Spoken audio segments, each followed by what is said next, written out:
ഇതാണ് ബൂദ കാസിൽ, ബൂദയിലുള്ളതാണ്, ദാനൂവിൻ്റെ ഇക്കരയിൽ.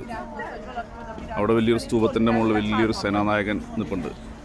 ഇയാൾ സാവോയിലെ യൂജിനാണ്. ഇയാൾ നമ്മുടെ മറ്റേ തുർക്കിയിലെ ഫാത്തിഹ് മുഹമ്മദിനെയൊക്കെ പോലുള്ള ഇവരുടെ വലിയൊരു വീരനായകനാണ്.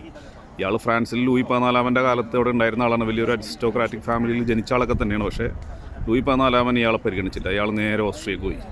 പിന്നെ അവിടെ നിന്ന് തുർക്കികളെ അവിടെ നിന്ന് പരാജയപ്പെടുത്തി ഓടിച്ച് നമ്മുടെ ഫാത്തിഹ് മുഹമ്മദിനെയൊക്കെ പോലെ, അല്ലെങ്കിൽ ഖാലിദ് ബിൻ വലീദിനെയൊക്കെ പോലുള്ള വലിയൊരു സേനാനായകനായിട്ടാണ് യൂറോപ്പിൽ ഇയാളെ കാണുന്നത്. കാരണം എന്ന് വെച്ച് കഴിഞ്ഞാൽ 150 കൊല്ലം തുർക്കികൾ ഭരിച്ചിരുന്ന ഹംഗറിയെ വിമോചിപ്പിച്ച ആളെന്നുള്ള രൂപത്തിലാണ് അയാളെ കാണുന്നത്.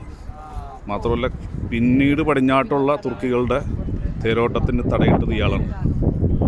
അപ്പോൾ ആ നിലയിൽ അയാൾക്ക് വലിയൊരു സ്ഥാനം ഈ ഇവരുടെ ഇടയിലുണ്ട്. അതുകൊണ്ടാണ് അയാളുടെ ഒരു വലിയൊരു പ്രതിമ വെച്ചിട്ട് ഇവർ ഇങ്ങനെ അയാളെ ബഹുമാനിക്കുന്നത്.